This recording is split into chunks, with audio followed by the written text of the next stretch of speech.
Episode 5, Helvellyn, The Narrow Path. The wind carried the scent of rain across the Lake District as Uphill reached the base of Helvellyn. He'd heard stories about this one.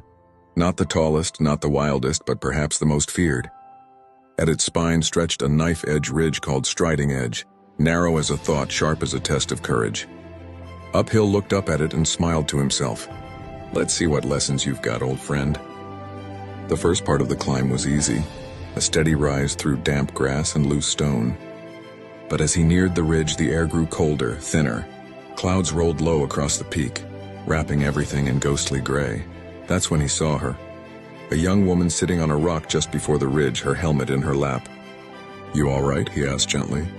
She looked up, startled. "Oh, yeah. Just thinking whether I should keep going." Uphill followed her gaze.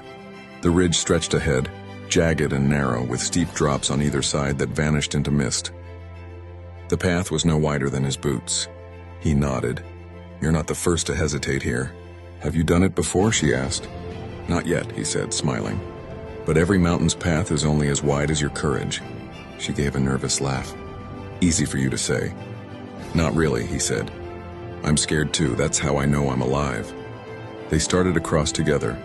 The rocks were slick from earlier rain, and every gust of wind felt like a whisper from the sky, reminding them how small they were. Halfway along, the woman froze. I can't move." Uphill crouched low, his voice steady. "Don't look down, look at me." She met his eyes. "Now breathe," he said softly. "One hand, one foot.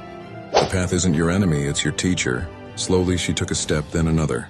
When they reached solid ground again, she exhaled and laughed shakily. "I thought I'd never make it." "You did," Uphill said, smiling. "And next time you'll help someone else do the same." At the summit, they sat side by side, watching sunlight burn through the mist. Below them, the world stretched green and gold, ridges rolling like waves frozen in time. The woman looked at him curiously. "Because every mountain reminds me that fear doesn't mean stop, it means pay attention." She smiled. "That's beautiful." As they parted, she turned back once more, waving from the path. Uphill waved too, his smile quiet but proud. He stood for a while on the summit, letting the wind rush past him, feeling small and free all at once.